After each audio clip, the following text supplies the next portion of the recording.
আমি অপরাধ করছি নির্বাচন করে দাঁড়িয়ে। ঢাকা শহরে আমি আল্লাহর রহমতে বেশি আসি নাই, তারপরে যা ইচ্ছা তাই করে ফেলবে, ওটা সম্ভব না। মবক্রেসি সব জায়গায় চলে না, চলা উচিত না।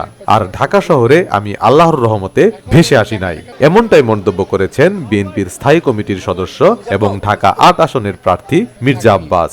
বুধবার দুপুরে রাজধানীর নয়াপল্টন এলাকায় সাধারণ মানুষদের সঙ্গে শুভেচ্ছা বিনিময়কালে তিনি এমন মন্তব্য করেন। মবক্রেসি সব জায়গায় চলে না, করা উচিত না। আর ঢাকা শহরে আমি আল্লাহর রহমতে বেশি আসি নাই, তারপরে যা ইচ্ছা তাই করে ফেলবে, ওটা সম্ভব না। চেষ্টা করতে পারে, তো এটা চাইলে তোদেরকে বহন করতে হবে।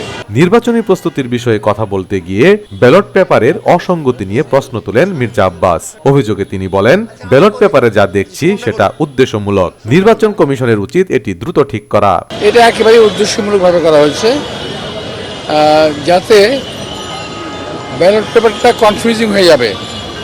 সিল মারার পরে এটা কনফিউজিং হয়ে যাবে। যে এটাকে আমি মনে করি নির্বাচন কমিশনের এটাকে ঠিক করা উচিত ইমিডিয়েটলি, এবং এটা ঠিক না করে ব্যালট পেপার কোথায় যাওয়াও ঠিক না।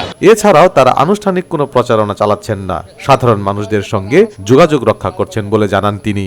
আমরা এখনো ফর্মাল নির্বাচনী প্রচারণা শুরু করি নাই।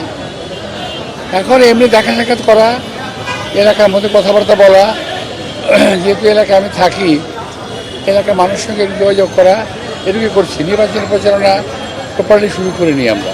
এই আসনের আরেক প্রার্থী নাসিরউদ্দিন পাটোয়ারির দেওয়া মঙ্গলবারের বক্তব্যের প্রতি ইঙ্গিত করে বিএনপির এই জ্যেষ্ঠ নেতা বলেন, আমি নির্বাচনে দাঁড়িয়ে কোনো অপরাধ করি নাই।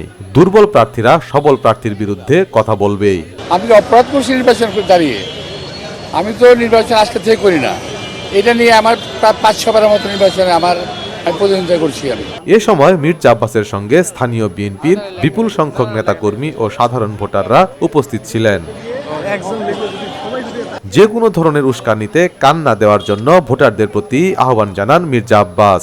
আমাদের নেতা কর্মীরা অত্যন্ত সুশৃঙ্খল, শান্ত, এবং তারা কোনো রকম উস্কানিতে পা দেবে না। এটা হলো আমাদের সবচেয়ে বড় বিষয়। আর কিছু কিছু প্রার্থী নিজেদেরকে তুলে ধরতে গিয়ে অন্য প্রার্থীর বদনাম করছে, যেটা নাকি নির্বাচন আচরণ বিধিমালার লঙ্ঘন।